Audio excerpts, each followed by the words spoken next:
அது மாதிரி பார்த்தீங்கன்னா இப்போ கஷ்டப்படுறவன் போய் சாமியை பிடிச்சிக்கிறாங்க அப்படின்னா முற்பிறவியில் ஏகப்பட்ட பிரச்சனையை பண்ணி வச்சுட்டு இப்போ போய் வந்து சாமியை கட்டி பிடிச்சிக்கிட்டு இது பண்ணுறான். அதே மாதிரிக்கே பொருளாதாரத்தை இருக்க கட்டி பிடிக்கானா அவன் இப்போ என்னென்ன பாவம் பண்ணிட்டு இருக்கானோ அதுக்கு பொருளாதார ரீதியாக உடல் ரீதியாக ஒரு சில பிரச்சனை சந்திச்சு அவன் போய் வந்து சாமியை கடவுளை கட்டி பிடிக்கிறான்.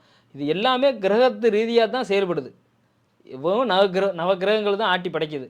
அந்த நவக்கிரகங்கள் ஒரு ஒரு தசாபத்தி மாறும்போது அப்பப்போ செய்யும்போது அதுக்கு தகுந்தது மாதிரிக்கே ஒரு சில பரிகாரம் மனிதர்கள் சார்ந்து குழந்தைகள் சார்ந்து நிறையா பரிகாரங்கள் இருக்குது. அது சார்ந்து ஒரு சில பரிகாரத்தை செஞ்சுக்கிட்டாங்க அப்படின்னா வாழ்க்கை மாறும். உடனே மாறணும் அப்படின்னு நினைப்பான் சில பேர். இந்த கோயிலுக்கு போனேன் உடனே மாறணும், இந்த இடத்துக்கு இந்த அன்னதானம் கொடுத்துட்டேன் உடனே மாறணும் கிடையாது.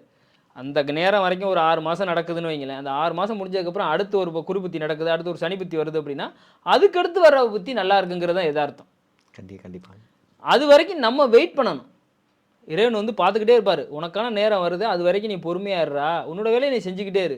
கிரகங்கள் வந்து நமக்கு பார்த்துக்கிட்டு இருக்கும். இறைவன் அந்த டயத்தில் நமக்கு நல்ல நேரம் வரும்போது செஞ்சு கொடுத்துருவார். நீங்கள் ஒரு விஷயம் சொல்லும்போது சொன்னீங்க, இந்த ஒரு லண்டன்காரர் ஜோதிடம் பார்க்குறது பற்றி சொன்னீங்க. அவருக்கு வந்து லாட்ரி யோகம் அடிக்க போகுதுன்னு சொன்னீங்க. இப்போ வந்து பெரும்பான்மையான மக்களுக்கு வந்து திடீர்னு வாழ்க்கை ஒரே நைட்டில் மாறிடாதா? இப்போ இருக்க வாழ்க்கை அப்படியே புரட்டி போட்டுறாதா? திடீர் யோகம் வந்துடாதா? பணக்கார யோகம் வந்துடாதா? குறிப்பாக அந்த லாட்ரி யோகம்லாம் வந்துடாதா அப்படின்னு கேட்குறாங்க. அப்படி எந்த அமைப்புக்கு இங்கே இருக்குது? யாருக்கு அந்த லாட்ரி யோகம் இருக்குது? இந்த பணக்கார யோகம் திடீர் யோகம் யாருக்கு இருக்குது? ஆமாங்க. இப்போ அது வந்து நடக்கும். அது எப்படின்னா பார்த்தீங்கன்னா 6, 8 7ஆம் இடம் வந்து சம்மந்தப்பட்டுருச்சு அப்படின்னா அதில் ஒரு அமைப்பு இருக்குது. அது வந்து விழுவணும் அப்படின்னா லாட்ரியாக இருக்கட்டும், திடீர்னு அபரிவிதமான ஒரு பணம் வர்றதா இருக்கட்டும், இதெல்லாம் வந்து அவன் சந்திக்கிற பிரச்சனைகள் பயங்கரமாக இருக்கும். அந்த யோகங்கள்லாம் பார்த்தீங்கன்னா அவன் சந்திக்கிற பிரச்சனைகள் தாங்க முடியாத பிரச்சனையாக இருக்கும். நார்மலான லைஃப் வாழ்ந்துக்கிட்டு இருக்கோம், ஜடனா கீழே விழுந்து என்னென்ன பாடுபட்டு போயிடுவாங்க. எனக்கு தெரிஞ்ச ஒருத்தர் முஸ்லீம் ஐயா. இப்போ முஸ்லீம் கிறிஸ்டின்கெலாம் நிறைய பேருக்கு நம்ம ஜாதகம் பார்த்துக்கிட்டு இருக்கோம். முஸ்லீமுக்கு நான் என்ன பண்ணுறேன், யதார்த்தமாக அவர் வந்து ஃபேன்சி ஸ்டோர் வச்சுருந்தார். யதார்த்தமாக போகிறேன், அங்கே ஒரு 5 கடங்காரன் அவரை பிடிச்சிக்கிட்டு பயங்கரமாக திட்டிக்கிட்டு இருந்தார். திட்டிக்கிட்டு பிடிச்சிக்கிட்டு அந்த ஆள் நின்றுக்கிட்டே இருக்கான். எப்போ பார்த்தாலும் பார்த்தீங்கன்னா அவன் அந்த அந்த அந்த இது காலகட்டம் போனதுக்கப்புறம் பார்த்தீங்கன்னா கடையில் வேலைக்கு ஆளை விட்டுட்டு எப்போவுமே மந்திரம் ஓதிக்கிட்டே இருப்பாப்புல. துவா பண்ணிக்கிட்டே இருப்பாப்புல. அது மாதிரி அந்த 1 மணி அந்த டயத்தில் பள்ளிவாசலில் இது வரும்போது அவர் இது பண்ணிக்கிட்டே இருப்பாப்புல.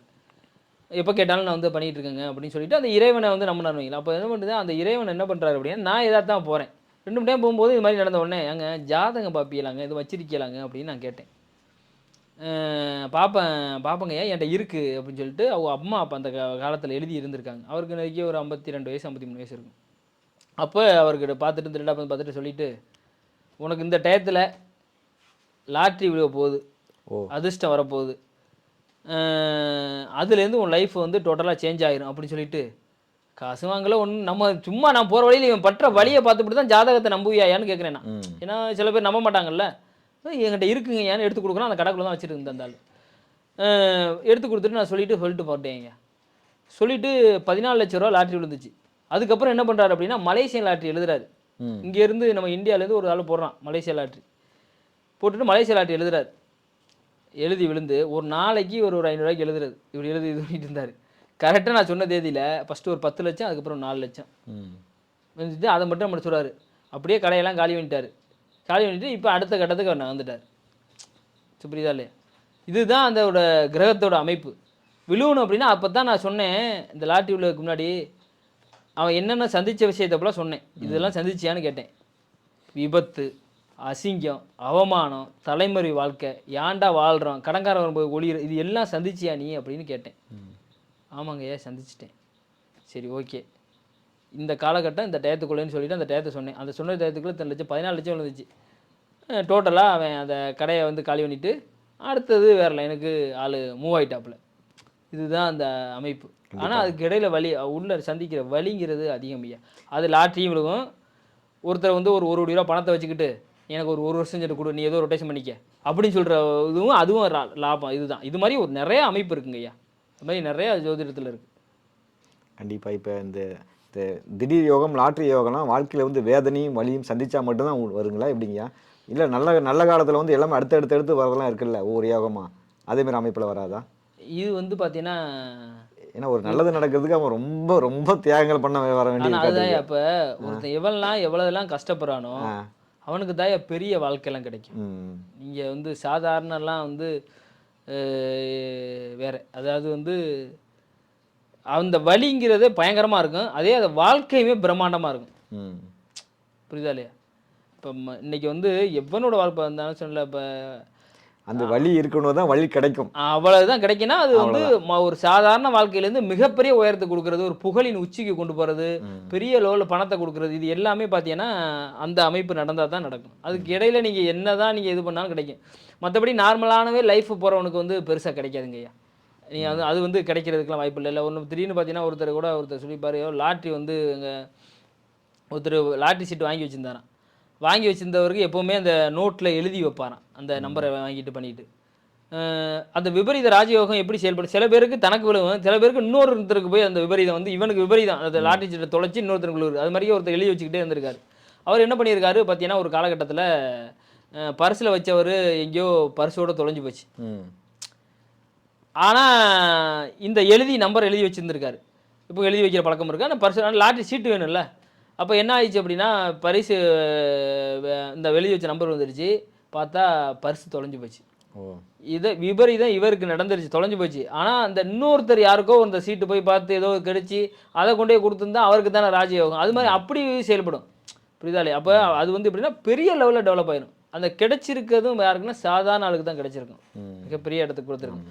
சப்போஸ் இல்லை, இன்னொன்று சில பேர் இருக்காங்க, நான் பெரிய ஒரு வசதியான ஆளுக்கும் கிடைக்குங்கிறது வெளி தோற்றத்தில் தெரியும். எங்கேயோ போனேன், இங்கே வாங்கினேன் சொல்லுவாங்க. அது அப்படி இருக்காது. நம்மகிட்ட ஜாதகம் பார்க்குற ஆளுகளை வச்சு சொல்கிறேன்.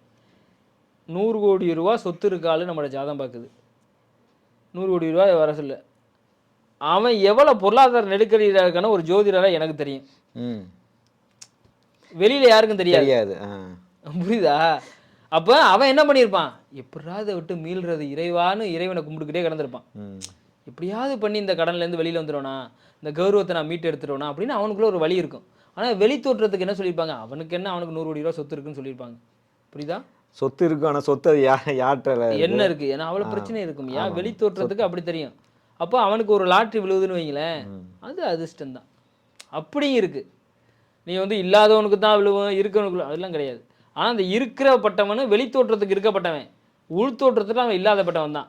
அவன் லோனில் வச்சுருப்பான், இல்லை யார்கிட்டயா எழுதி கொடுத்துட்டு பணத்தை வாங்கியிருப்பான், ஏதோ சூழ்நிலை இருந்திருக்கும், தடுமாற்றம் இருந்திருக்கும். இதெல்லாம் இந்த அமைப்புலாம் இருக்குது. அதனால் யாருக்குனாலும் விழுவும். இந்த லாட்ரி யோகம் எந்த நட்சத்திரம் எந்த லக்கணக்காரங்களும் பொதுவாக விழுங்கய்யா, அது சொல்ல முடியுமா? இல்லைங்கய்யா, பொதுவாகவே பார்த்தீங்கன்னா 8ஆம் இடம் தான் இதை வந்து இது பண்ணுது. மேக்சிமம் பார்த்தீங்கன்னா அந்த விருச்ச ராசி, விருச்ச லக்கணம், இதுக்கெல்லாம் ஒரு அமைப்பு பொதுவாகவே வந்து ஒன்று இருக்கும். ஏன்னா அதெல்லாம் காலப்பிரசனை 8ஆம் இடம் இருக்குது. அது மாதிரி கன்னி ராசி, கன்னி லக்கணம், இதெல்லாம் வந்து ஒரு அதிர்ஷ்டமான அமைப்பு இருக்குது. அப்புறம் வந்து யதார்த்தத்துக்கு எங்கேயாவது போய் பார்த்தீங்கன்னா, அதான் மீன ராசி மீன லக்கணத்துக்கு ஒரு சில வாய்ப்பு இருக்குது. அதெல்லாம் மீன ராசி மீன லக்கணத்துலாம் பார்த்தீங்கன்னா வெளிநாட்டில் லாட்ரி விழுவுறது பண்ணுறது, அதெல்லாம் வந்து அது மாதிரிக்கு ஒரு அமைப்பு இருக்குது. குரு வந்து இப்போ 8ஆம் அதிபதியும் வலுவாக இருந்து உங்களுக்கு வந்து குரு வலுவாயிருச்சார் அப்படின்னா அது மாதிரி ஒரு அமைப்பெல்லாம் கொடுக்கும், பெரிய ஒரு ராஜயோகத்தை கொடுக்கும். இதெல்லாம் பார்த்தீங்கன்னா சொந்த ஜாதகத்தில் அந்த கிரகங்கள் அது மாதிரி மறைஞ்சு இருந்துச்சு அப்படின்னா கண்டிப்பாக அது மாதிரியெல்லாம் நடக்கும். சொந்த ஜாதகத்தை பார்க்கணும், அதுதான் இங்கே முக்கியம். இப்போ இந்த திடீர் யோகத்தில் இப்போ லாட்ரி யோகம் இதை பற்றிலாம் பேசுனீங்க. பொதுவாக வந்து இந்த திடீர் யோகம்லாம் ஒரு பெண்ணால் யோகம் வரும், மண்ணால் யோகம் வரும்னா சொல்லுவாங்க. எப்படி உங்கள் ஆவுடை வந்து உங்களை வாழ்க்கையை மாற்றி இருந்தால் சொன்னீங்களே, அதேமாரி இந்த பெண்ணால் மண்ணால்லாம் யார் எந்த ராசி எந்த இதுக்குங்க மாறுங்க? ஒரு பெண்ணை பார்த்தோன்னா வாழ்க்கை மாறிச்சு, இந்த இடத்துக்கு வந்த பிறகு என் வாழ்க்கை மாறிச்சுன்னு சொல்கிறாங்களே, அது எந்த அமைப்புக்கு அதேமாரி சாத்திங்க? பெண்ணால் அப்படின்னா நமக்கு வந்து நம்ம சொல்லல, ஒரு பெண்ணால் யோகம் வருது அப்படின்னா பார்த்தீங்கன்னா நம்ம மனைவி வந்த யோகம் தான் ஃபஸ்ட்டு. வாழ்க்கை மாறுதுங்கிறது வந்து நம்ம பெண்ணுங்கிறது ஒரு மனைவி வந்ததுக்கப்புறம் வந்து ஒரு வர்ற யோகங்கிறது பெண்ணால். சில பேர் பாருங்கள் பெண் குழந்தை பிறக்கும், அதுக்கப்புறம் வாழ்க்கை ஏன்னா நிறைய குழந்தைகள் வந்து மகள் பிறந்த பிறகுதான் பெரிய வளர்ச்சியில நிறைய பேர் சொல்லிருக்காங்க. அதான் அது மாதிரி ஒரு மகன் பிறந்ததோட மகள் பிறந்தாதான் யோகமான ஜாதகம் நிறைய இருக்கு. அதெல்லாம் வந்து ஜாதகத்துல இருக்கும். நீங்கள் அந்த அமைப்புலாம் பார்த்தீங்கன்னா ஜாதகத்தில் இருக்கும். அப்போ அதுக்கு தகுந்த மாதிரி நம்ம வந்து செயல்பட்டோம் அப்படின்னா வந்து சரியாக இருக்கும். நம்ம ஜாதகத்தில் அப்பா உனக்கு இந்த பொம்பளை பிள்ளை பிறக்கும்பா, அந்த பொம்பளை பிள்ளை பிறந்ததுக்கப்புறம் சடன்னு உனக்கு வளர்ச்சி இருக்கும் அப்படின்னு நம்ம வந்து ஜோதிடத்தில் சொல்லிடலாம். அது மாதிரி வந்து சில பேருக்கு பையன் பிறந்து அந்த பையன் பிறந்ததுக்கப்புறம் அந்த அமைப்பு இருக்கும். அதே மாதிரியே பெண் நம்ம மனைவி வந்ததுக்கப்புறம் அந்த அமைப்பு இருக்கும். அதனால பொதுவாக வந்து லக்ஷ்மி இந்த யோகமெல்லாம் பெண்ணை தானே மையப்படுத்துகிறாங்க. இந்த பெண் குழந்தை பிறந்து தான் எனக்கு இந்த யோகம் அடிச்சுன்னு சொல்கிறாங்க. அது வந்து லட்சுமி தேவியை நம்ம சொல்கிறதுங்கிறது அதான். பெண்ணுங்கிறது பார்த்தீங்கன்னா தாயாக இருக்கலாம். சில பேர் பாருங்கள் தாய் இறந்ததுக்கப்புறம் ஒரு பெரிய வளர்ச்சி இருக்கும், பின்னால் அதிர்ஷ்டம் இருக்கும். அதே மாதிரி பார்த்தீங்கன்னா மனைவி வந்ததுக்கப்புறம் நல்ல ஒரு அமைப்பு இருக்கும். நம்ம பெண் குழந்தை பிறந்ததுக்கப்புறம் அது மாதிரி அமைப்பு இருக்குது. இதெல்லாம் ஜோதிடத்தில் எல்லாமே நம்ம எடுத்து பேசலாம். பட் அது மாதிரி கிரகங்கள் அமைப்பு இருக்குது அப்படின்னா அது வரைக்கும் நம்ம வெயிட் பண்ணி தான். அப்போ அது மாதிரி சந்திக்கிறவங்க எல்லாமே பார்த்தீங்கன்னா இப்போ ஒன்றுக்கு ஒரு என் மனைவி வந்ததுக்கப்புறம் தான் யோகம் அப்படின்னா அவன் இளமையில் கஷ்டப்பட்டுருப்பான் பயங்கரமாக. பொம்பளை பிள்ளை பிறந்ததுக்கப்புறம் தான் உனக்கு யோகம்னு தெரியுது அப்படின்னா ஃபஸ்ட்டு ஆம்பளை பிள்ளை பிறந்திருக்கும், 2வது பொம்பளை பிள்ளை பிறக்கிற வரைக்கும் அவன் கஷ்டப்பட்டுட்டு தான் இருப்பான்.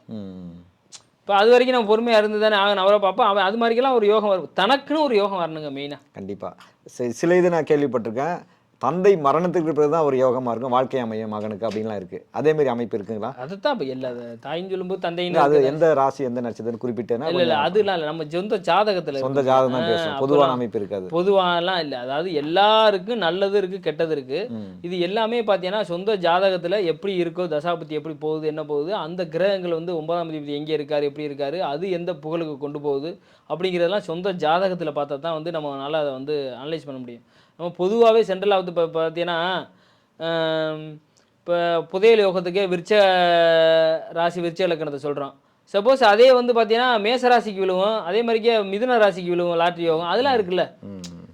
இது வந்து சென்ட்ரலாக சொல்கிறத தாண்டி அத்தனை ஒரு கிரகத்துக்கும் அந்த 9ஆம் அதிபதி கனெக்ட் பண்ணும்போது அது எந்த இடத்துல உட்காந்துருக்கு அப்படிங்கிறது தான் அதோட அமைப்பு, யோக அமைப்பு இருக்குமே தாண்டி அது மாதிரிக்கே தான் நம்ம பார்க்கணும். சும்மா வந்து நம்ம வந்து வெறுமனமே வந்து ஒரு இதுக்கு சொல்கிறதுங்கிறது ஜோதிடம் நம்ம என்ன இந்த பூமியில் அனுபவிக்கணும்னு இந்த பூமியில் பிறந்திருக்கோமோ அது கண்டிப்பாக நடக்கும். அதை யாருனாலையும் மாற்ற முடியாது, நல்லதோ கெட்டதோ.